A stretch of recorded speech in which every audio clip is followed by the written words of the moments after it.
from the heart of America, I'm Steve Gruber, your soldier of truth, the tip of the spear against socialists. Here ready to fight for you in the foxhole of freedom. And please remember, my friends, remember to think. Think while it's still legal. This is the Steve Gruber Show, and three big things you need to know to start this hour. Number one, in Michigan, a manhunt is on for a man who set several state police cruisers on fire and then shot them with a rifle before leaving the scene. So far, no suspects. Number two, the paranoia is setting in on the left with a slight uptick in COVID cases, as is expected. And I promised you the schools are returning to pointless virtue signaling exercise of forcing kids to wear masks. And number three, could there actually be justice in the future for Hunter Biden? Question of the day. Question of the day. Maybe even justice for the senile old man squatting in the Oval Office. Maybe. Because it seems that way, much to my surprise, and millions of others too, I think. We learned late yesterday that Hunter Biden is going to be indicted before the end of September for a felony gun charge because he lied on a background check, a form that he filled out before buying a handgun, right? All part of several things that have happened recently. First, that positively sweetheart deal put together with federal prosecutors was rejected by the federal judge in the case back in July. Of course, you remember all that. And after first walking into court thinking all of his sins would be forgiven for tax evasion and that felony gun possession charge, all wrapped up in a near total immunity deal, Hunter left the courtroom with nothing at all. Since then, the federal prosecutor in the case, David Weiss, was elevated, appointed as a special counsel to investigate Hunter Biden. And most of us, me included, thought, well, that was the end of it. Weiss, the federal prosecutor from Delaware, would just hide behind the ongoing investigation curtain, and nothing would ever happen to the chronic drug and alcohol abuser who's also accused of not paying millions in taxes, registering as a foreign agent, he failed to do that, or even accusations of sex with underage girls and human trafficking for sex. But I was wrong, and so were you, it seems. You were wrong. Admit it. Because Weiss told U.S. District Judge Marion Noriega that he expects Hunter to be indicted at least on the gun charge later this month. Well, miracles never cease. The investigation into Hunter is now expanding, and no one knows quite where it's going. Listen. Well, and there is the question about whether this investigation would broaden further or whether there are other potential crimes that are now back on the table. You know, they brought up the potential, foreign agent dealings. So, look, Hunter Biden now has a host of problems that he didn't have or didn't think he had a couple of weeks ago. Yeah. It was certainly something most of us were not anticipating. In fact, most of the talking heads on the numerous left-leaning cable networks spent a lot of time rationalizing the entire matter, dismissing the seriousness of violating gun laws or not paying millions in taxes, and he was only being targeted because he was the son of Joe Biden and all this nonsense, and he was being treated unfairly. When we all know damn well that if we had committed the same acts, we would have been in prison long ago. We probably would have already served our sentence and been released.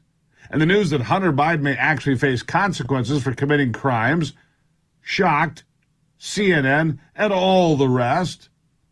Here's Wolf Blitzer screaming about it, because Wolf always yells. Listen. And there's more breaking news just coming into CNN right now. The special counsel, David Weiss, intends to seek an indictment against Hunter Biden relating to gun charges by the end of the month. That according to a new court filing. Biden had previously reached a deal involving a gun possession charge that would have allowed him to avoid prosecution if he met certain conditions over a 24-month period. Once his plea deal, though, fell apart in court, the future of the gun deal has been in limbo. Yeah, the gun deal has been in limbo. Well, it apparently isn't in limbo anymore, and color me shocked. Color me shocked. So, just a few weeks ago, the White House, including President Joe Biden and the entire administration, thought they had cleaned up the whole Hunter Biden mess. But today, it's not only not cleaned up, it's possibly expanding and exposing the president to even more scrutiny, legal scrutiny. At a time when his poll numbers are already in the toilet and the calls for him to step aside because of other issues like age and his general lack of competence, those calls were already getting louder. There's no doubt that this latest public relations problem will inflict even more political damage on the most unpopular president in modern times. So now we have to wonder, Is David Weiss going to use his newly minted powers of special counsel to defy Attorney General Merrick Garland's unwritten wishes to keep the Hunter Biden story out of the headlines and do what an honest prosecutor would do?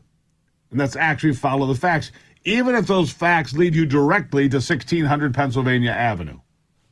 It's an open question right now. James Comer. He's been investigating the Biden crime family and reacted this way over the news Hunter will finally be indicted for a felony. Listen. Well, it's obvious Hunter Biden's committed about a dozen crimes. That was in the correspondence we sent to the judge, and she started rattling off the first two. The most obvious are the violation of the Foreign Agents Registration Act and simple tax evasion. And the two IRS whistleblowers in their committee hearing testified to the numerous counts of tax evasion. So I'm not surprised that he should be indicted. Now, I'm proceeding with caution with David Weiss, but I'll say this. This is an opportunity for David Weiss to clear his good name. This is an opportunity for him to do the right thing. I mean, it's obvious. I've said from day one that investigating the Bidens is like tracking a bleeding bear through a snowstorm. There's evidence everywhere. So this is the obvious thing that a special counsel should do, and let's see how it plays out. Well, this one. A bleeding bear through a snowstorm. Well, there's evidence everywhere, but it's not completely obvious all the time. With the American people already disenchanted over the economy and the literal invasion of the southern border, there's no doubt that more questions about the Biden family getting tens of millions of dollars from various foreign countries, including China, Russia, Ukraine, and Romania, will lead to even more damaging headlines and even lower poll numbers. And that all may be on the way. This is pretty important. But there's more. New emails will demonstrate Joe Biden was very involved with Hunter Biden's business dealings. So says James Comer. Quickly, listen to this.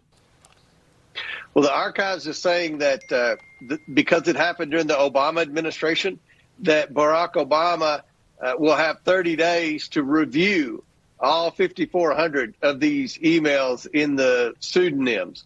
And then he will decide whether or not he's going to turn it over to the House Oversight Committee. So your guess is as good as mine. But at the end of the day, we believe that many of these that were using the pseudonyms also had redactions that pertain to things about Hunter Biden, even redacting the fact that he was copied on these. So what Joe Biden's always said and the mainstream media has always gone along with is that, well, why are you investigating Hunter Biden? He wasn't a part of the government, and Joe Biden had a firewall between the government and his son. That's not true. We've proven that in the last 2 weeks. There are emails that went back and forth where Hunter's legal team was telling Joe Biden how to spin the narrative about the corruption he got caught in. There was copies where he was copied about Ukraine foreign policy. And we believe there are many more emails that the National Archives is sitting on. Well, there you go. More emails, more correspondence, more direct conversations between then Vice President Joe Biden and his son, who is about to be indicted. Trust me, the headlines are getting worse. We've got more on this straight ahead. Don't go anywhere. Good morning. It's the Steve Gruber Show.